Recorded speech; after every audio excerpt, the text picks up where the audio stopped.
राज्यपाल एक विधेयक पर साल भर से कुंडली मारकर बैठे हैं। यह मुद्दा झारखंड की अस्मिता से जुड़ा हुआ है। इसे ऐसे ही जाने नहीं देंगे।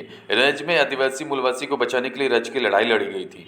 दोबारा से यह विधेयक जाएगी तो राज्यपाल की मजबूरी होगा कि उसे पास कर केंद्र को भेजे। झामुमो राज्य के हित के लिए किसी भी हद तक जाने के लिए तैयार है। खतियान हमारी पहचान है। जो झारखंड के लोग हैं उन्हें झारखंड के लोग पहचानते हैं। राज्य में स्थानीय वही है जो 1932 धारी है। कोल्हान के सवाल पर कहा कि कोल्हान में सर्वे पहुंचते पहुंचते 1965 का समय हो गया था, लेकिन खतियान उनके पास मौजूद है। जिनके पास खतियान नहीं है उन्हें झारखंड के लोग पहचानते हैं। ग्राम सभा के जरिए वैसे लोगों की पहचान करने का काम करेंगे। उक्त बातें जेएमएम महासचिव सुप्रियो भट्टाचार्य ने प्रेस कॉन्फ्रेंस कर कही है। और उसके अलावा जो यहाँ के लोग हैं उसको यहीं के लोग पहचानते हैं।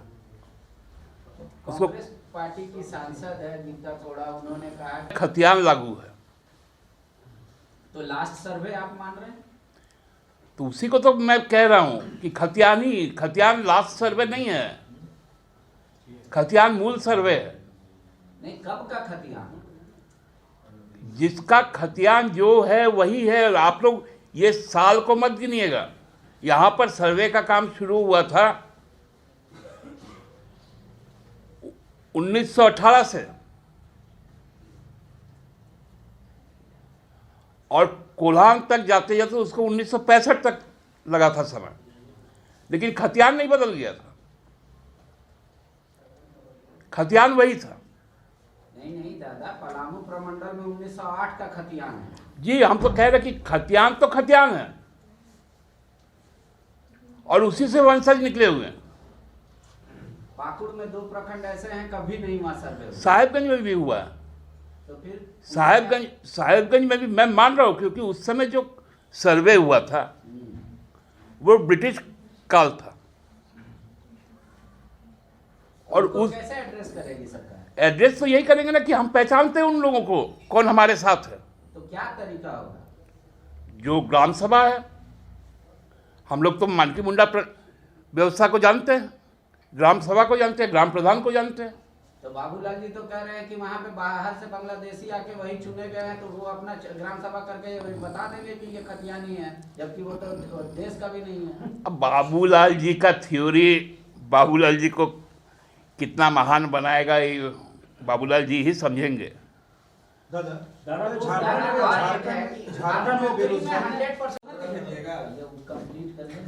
मैं पूरी तरह से आश्वस्त हूं कि राज्य सरकार अपने राज्य के लोगों के अधिकार की रक्षा के लिए किसी भी हद तक जाएगी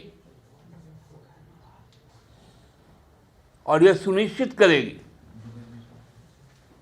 कि जो तृतीय और चतुर्थ वर्ग के जो पद है उसमें गैर झारखंडी कोई भी ना आ पाए। धन्यवाद। दादा, 2-3 सवाल है। सरना धर्म कोड पे तो आज तक कोई बातें नहीं आई। साफ तौर पर यह पूरी तरह से झारखंड के अस्मिता के साथ जुड़ा हुआ मामला है, पहचान के साथ जुड़ा हुआ मामला है।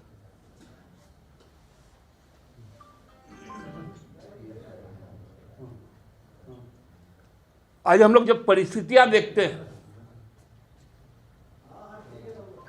तो सबसे ज्यादा डिप्राइव यहां का ट्राइबल, यहां का मूलवासी होते आया है। उसी के खिलाफ तो इस राज्य निर्माण का लड़ाई था। उस लड़ाई को आप कमजोर कैसे करेंगे? इसलिए हमको लगता है कि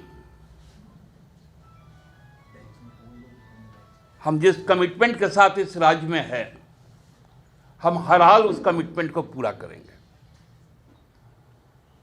और अब जब दोबारा ये विधेयक जाएगी तो फिर एक संवैधानिक मजबूरी होगी माननीय राज्यपाल की कि उसे अनुमोदित करें।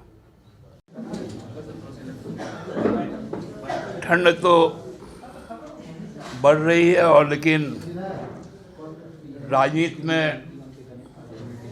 गर्माहट भी शुरू हो चुकी है। आप सबने देखा कि पिछले वर्ष 2022 में हमारा राज्य विधानसभा ने 2 महत्वपूर्ण विधेयक को सर्वसम्मति से पारित करके राज्यपाल जी के अनुमोदन के लिए भेजा था। उसके पश्चात वो 2, एक तो स्थानीयता का मुद्दा, दूसरा सरना धर्म कोड की बात। पहले तो माननीय राज्यपाल ने स्थानीय नियोजन को ऐसे ही लौटा दिया। फिर जब हम लोगों ने कहा कि नहीं, ये सही बातें नहीं है, सही परंपरा नहीं है और संवैधानिक तौर पे उचित भी नहीं है, आप अपना सलाह इसमें ज़रूर दर्ज करें।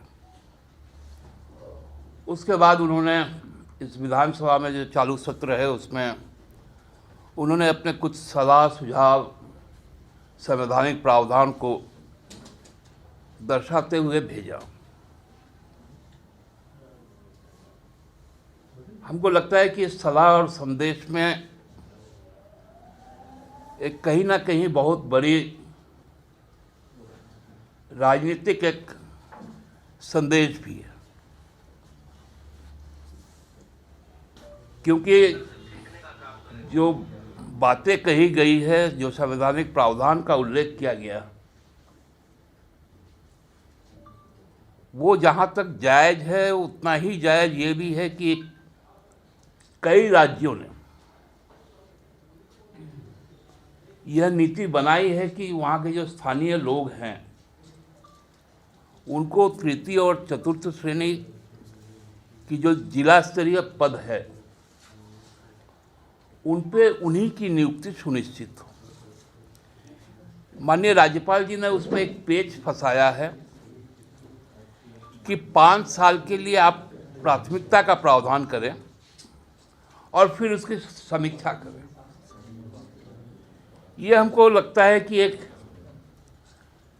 नया शिगुफा है,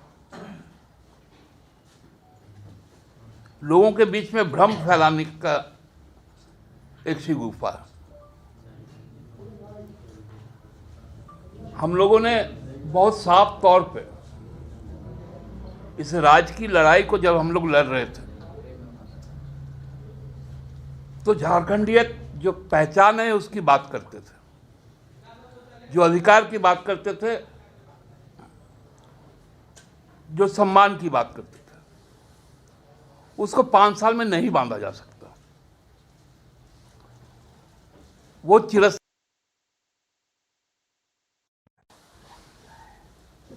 इसलिए अब फिर से हम लोगों ने इस निर्णय को लिया है कि चालू सत्र में